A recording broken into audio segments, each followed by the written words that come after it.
And now, tonight's presentation of radio's outstanding theater of thrills, Suspense.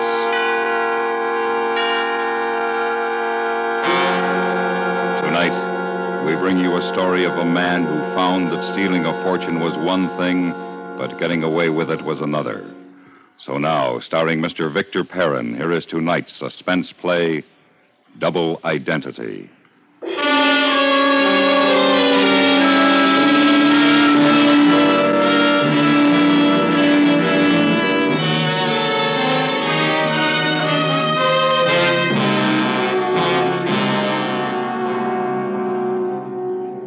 Every time I looked at that gray-green thing squatting against the wall, I remembered how my father used to shout the words of the Lord's Prayer. "Lead us not into temptation," he'd yell, and everyone in hearing distance would tremble. I could hear him like it was yesterday every time I looked at that safe and thought about the money inside.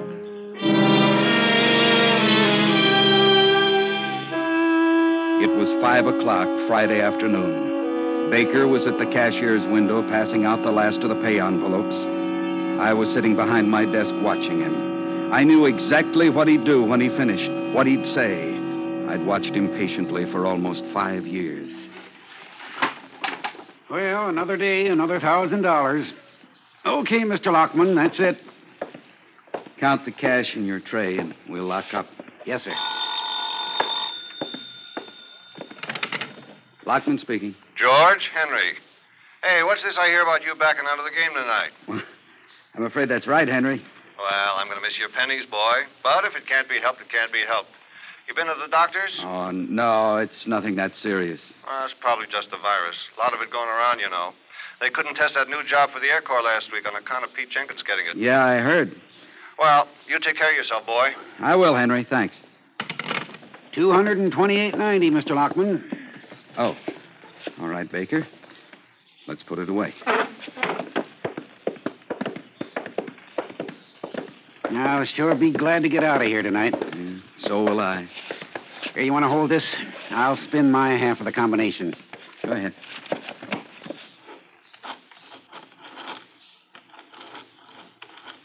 You think Mr. Kraft will ever trust either one of us with the complete combination? It's not that he doesn't trust us. He just doesn't want to put temptation in our path. Well, maybe so. But what if something happened to one of us while he was away sometime, like he is now? How'd they get it open? I don't know. Yep. Okay. Your turn.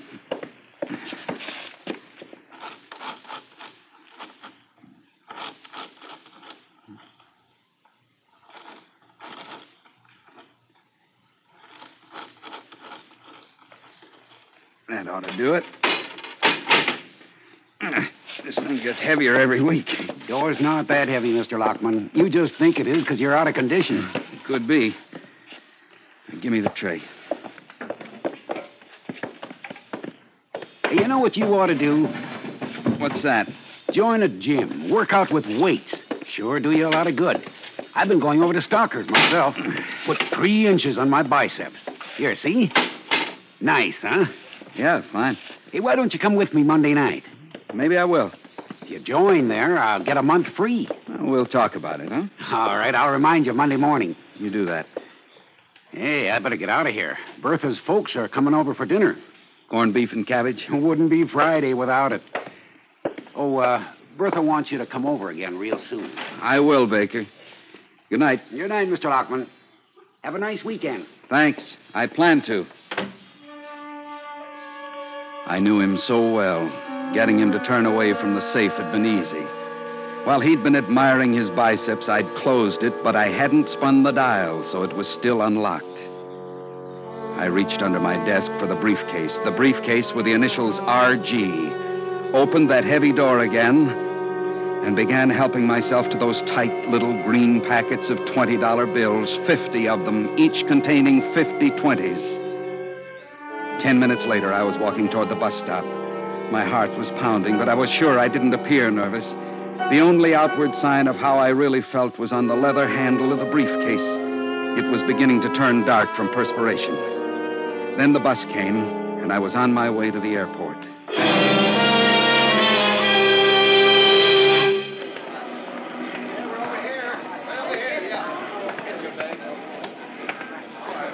Yes, sir?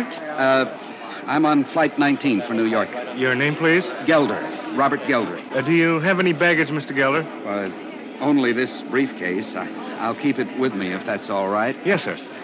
Now, let's see now. Your destination is Paris. That correct, Mr. Gelder? Yes. Uh-huh. Well, you're cleared all the way through. L.A. to New York, and you're holding a reservation on overseas flight 120 tomorrow night. Yes, I know. All right, Mr. Gelder. Your flight leaves from gate 7 in 5 minutes. He didn't have to tell me the plane left in 5 minutes. I knew. I'd gone over every detail of the next 36 hours again and again. First, a nonstop flight to New York. Then across the Atlantic to Paris. I'd travel for a while, see Rome, Cairo, Algiers. And I'd make friends. Yes, sir, Robert Gelder would be a man of the world. A man whose every desire would be fulfilled. The money would see to that.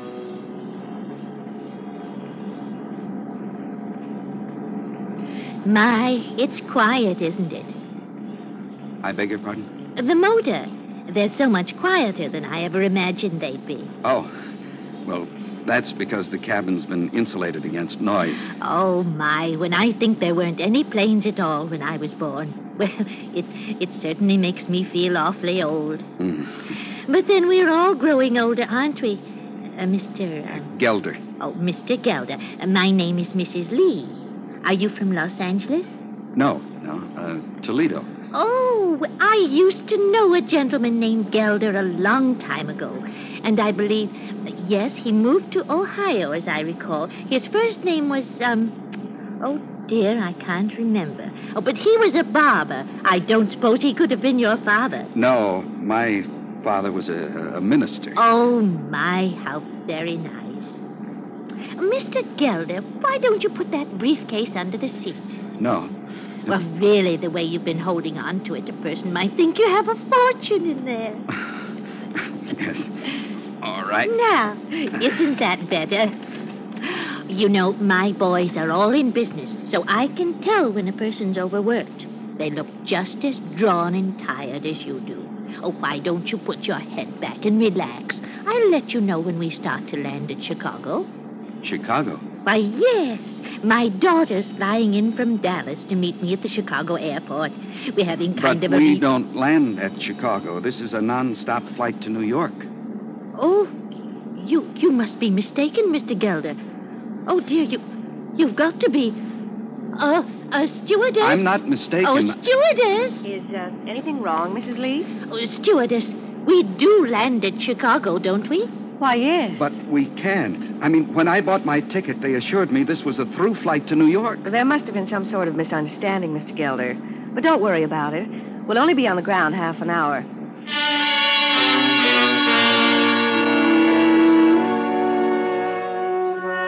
What did I get so worried about? What was half an hour?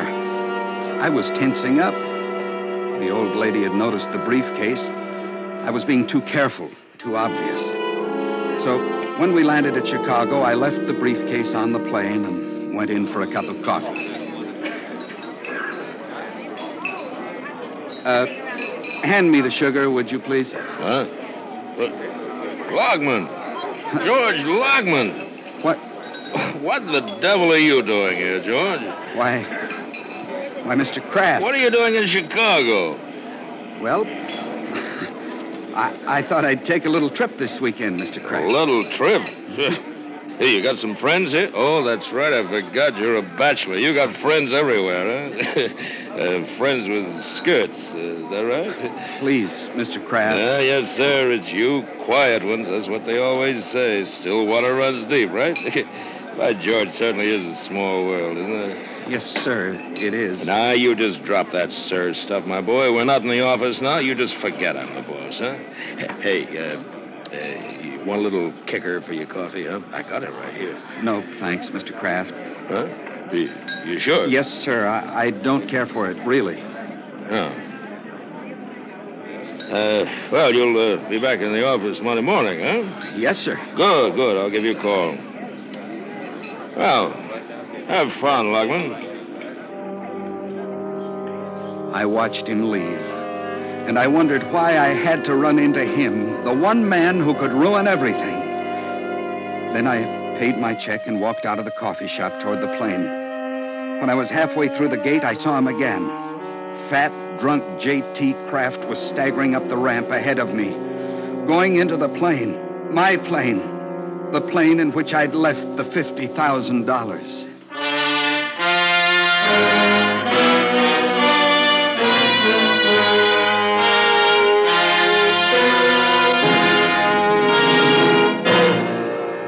You are listening to Double Identity, tonight's presentation on radio's outstanding theater of thrills, Suspense.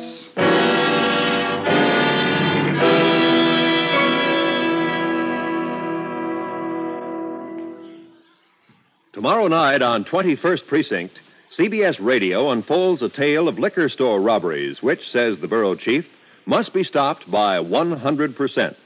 The plan works when Captain Keogh of the 21st Precinct cooperates by supplying 4 of his men in plain clothes. He gets gratifying results, but is topped by one of the most surprising climaxes in his career. For a real story of the men in blue in action, join us on most of these same stations tomorrow, when you'll hear the tale of the bottle on 21st Precinct. And now we bring back to our Hollywood soundstage Mr. Victor Perrin, starring in tonight's production, Double Identity, a tale well calculated to keep you in suspense.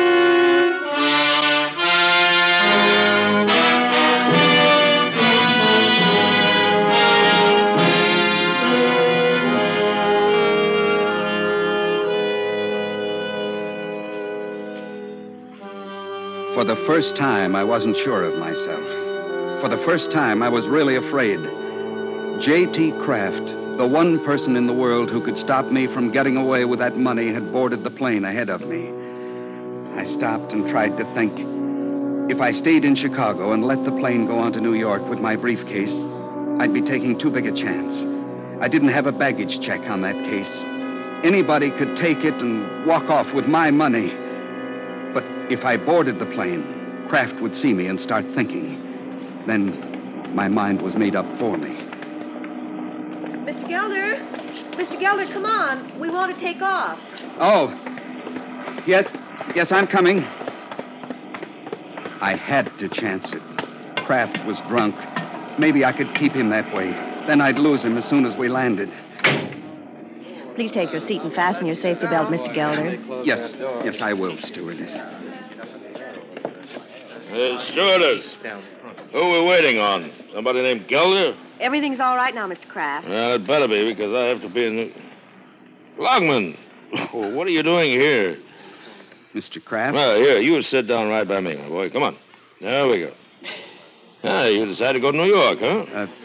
Yes, sir. Oh, what happened, my boy? Couldn't you score in Chicago? It was about time. What are you going to New York for? You got to be back in the office Monday morning, haven't you? I know.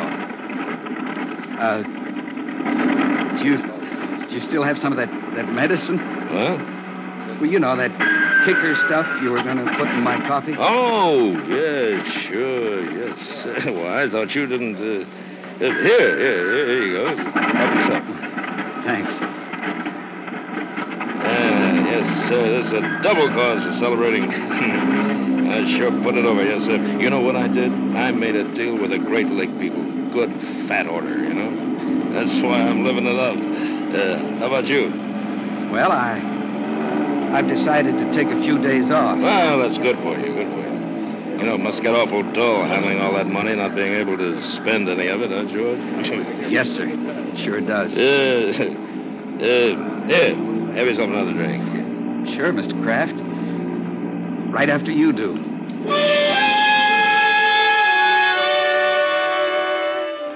But he'd had enough, and he knew it. A few minutes later, he turned his back to me and passed out. I picked up the briefcase and held it on my lap. Then I slept, too.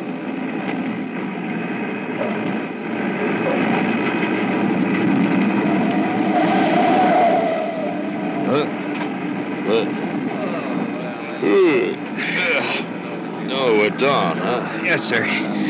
New York. How do you feel, Mr. Kraft? All right, I guess. I had myself a night, didn't I? We both did. Lockman. Sir? What did you say you were doing here? Well, I'm taking a few days off. Yeah. You checked with McGill before you left? Yes, sir. Mr. McGill said it was perfectly all right. Yeah. Oh, good. Now, let's get our things together, shall we? It was going to work out. I was sure of it. We left the plane, walked across the apron to the gate and into the terminal. All I had to do now was shake hands with him, then duck out of sight until he stepped into a cab. As soon as he was gone, I'd confirm my reservations for Paris, then relax. Well, have a pleasant holiday, Lockman. I'll see you back at the plant, huh? Yes, sir. Just a minute. That isn't your briefcase. What? Here, let me see that. I know, yeah. Take a look for yourself. Initials RG. You picked up somebody else's. A mistake. Well, I... Come on. We'll get it straightened out over at the luggage counter. But, Mr. Kraft, this case...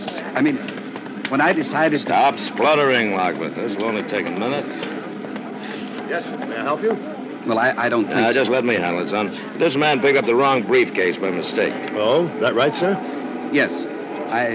Mine is exactly like it, and I thought perhaps... Well, don't worry about it, sir. Happens all the time.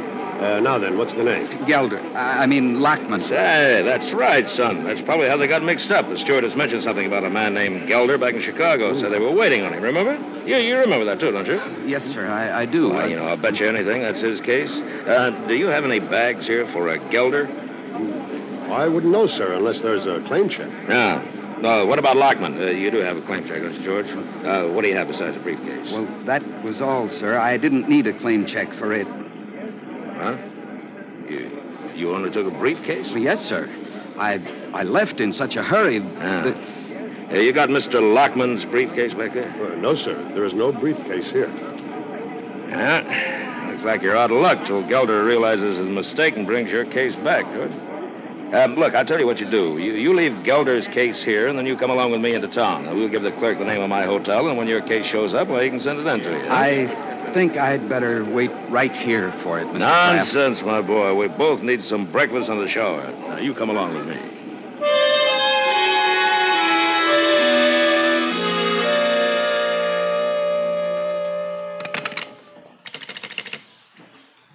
Operator, this is Mr. Kraft speaking. I don't want to be disturbed for anything until 5 this afternoon.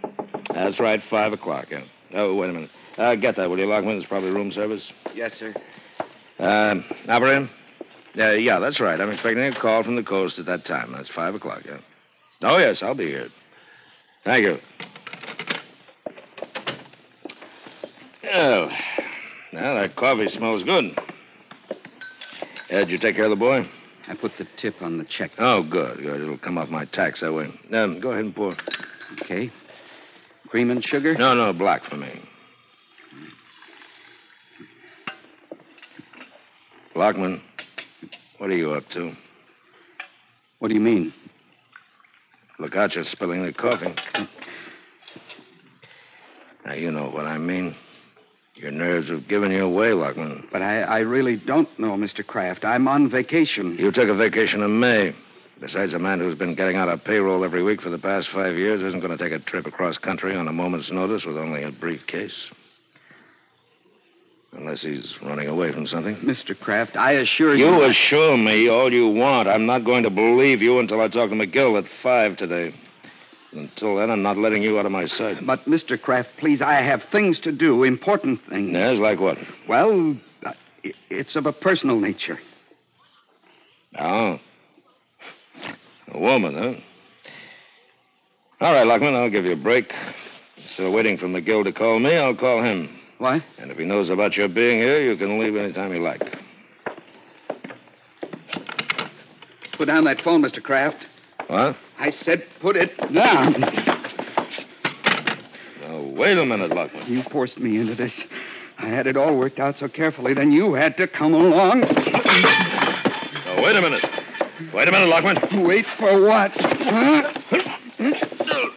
Lockman! Lockman, please. Please! Wait for you to call the police, Kraft. Lockman! Please!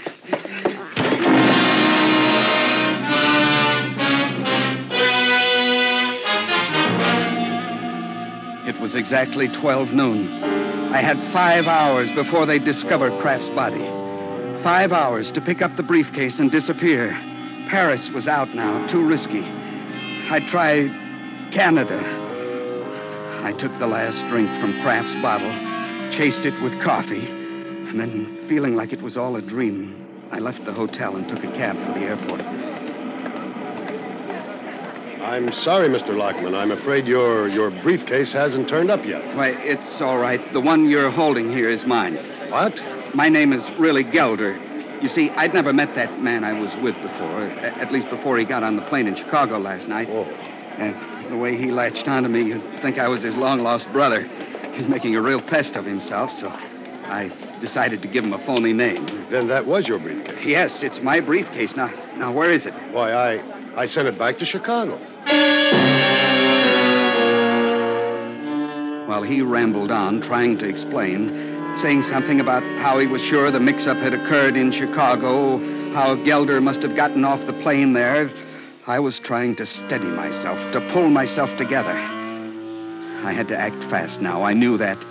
I had less than 5 hours to reach Chicago, get the case, and disappear. The clerk was still rambling on when I left him and went over to the reservations desk.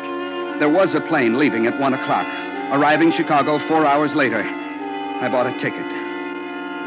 We landed at 5 after 5 New York time. They'd probably discovered his body by now, which meant they'd be looking for a man named Lockman who had registered at the hotel with Mr. Kraft.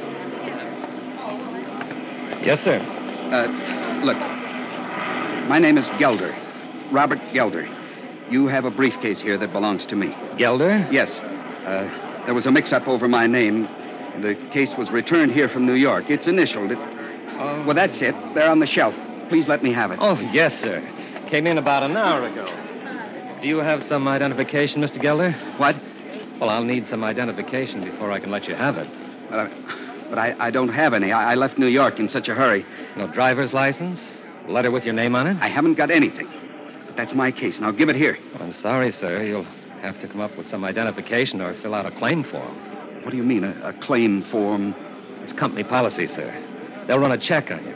Won't take over a couple of days to find out if you're who you say you are. I see. Look, here's $5. Oh, you can't bribe me, mister. I'd lose my job. No, I don't mean it to be a bribe. I want you to put in a long-distance call to the baggage clerk in the airport in New York. He'll be able to identify me. Oh, sir, I don't know. There's nothing wrong with that now, is there? I'm paying for the call. Well, I guess it's okay. Tell him the man with 2 names is here. 2 names? Lockman and Gelder. He'll remember. Yes, sir. Yes, sir, I'll do it. Operator? Will you locate Barney? Have him come over here? Yes, sir. Right away. Thanks. The circuits to New York are busy, Mr. Gelder. Well, how long will I have to wait? Well, not long. Oh, young man, would you... Why, Mr. Gelder. What?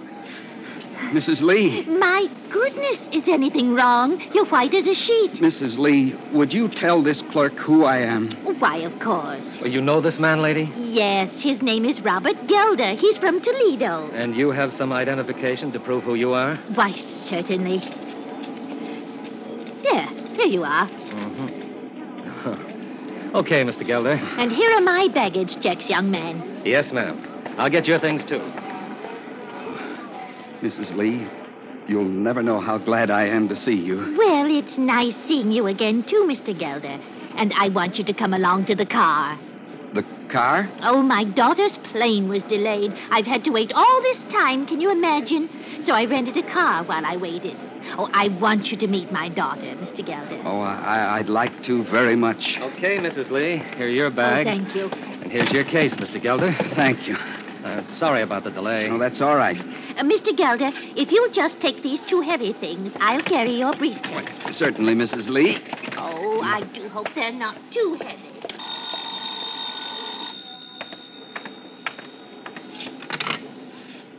Baggage desk. Joe, you want me? Oh, yeah, Barney, I did. I thought I had a job for your cops, but it got straightened out. The guy was trying to talk me into giving him a briefcase. Didn't he have any ID? No, and 2 names. Lockman and Gelder. Lockman? Joe, you say Lockman? Yeah, why? Teletype just came in from New York. Where is he now? Well, he's probably in the parking lot.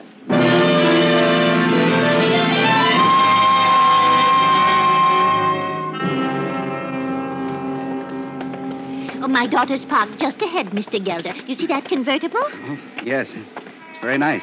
She always wants the best. She's from Texas, you know. Yes, you told me. I wonder if you'd mind giving me a ride into town. Oh, no, of course not. Are you going to be staying here a few days? Well, I'm not sure. I've got some business up in Canada, Lockman! but... Hold it, Lockman. What, Mr. Gelder, what is it? Put your hands in the air. No! Hold it, Lockman! Oh, Mr. Gelder! Lockman, hold it!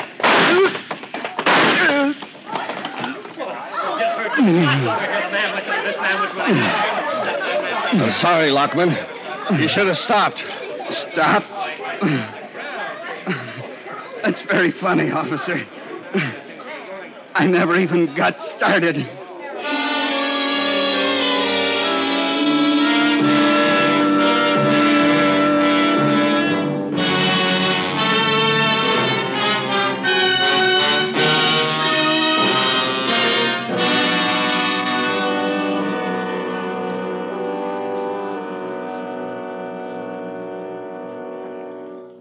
Suspense, in which Mr. Victor Perrin starred in tonight's presentation of Double Identity. Next week, we bring you a dramatization of a short story by James Thurber. It is called A Friend to Alexander. That's next week on Suspense.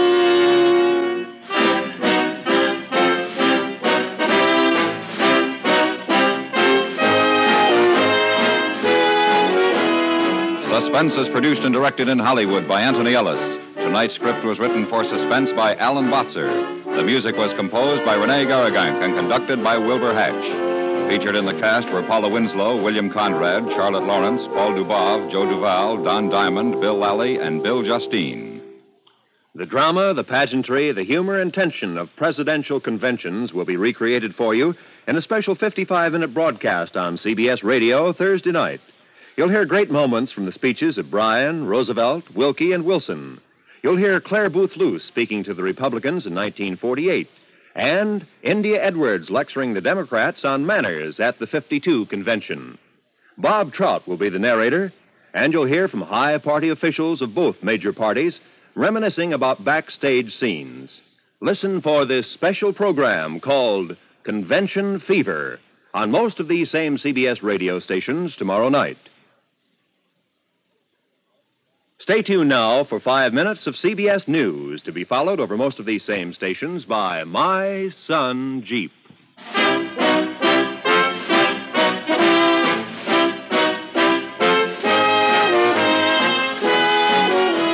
You hear America's favorite shows on the CBS Radio Network.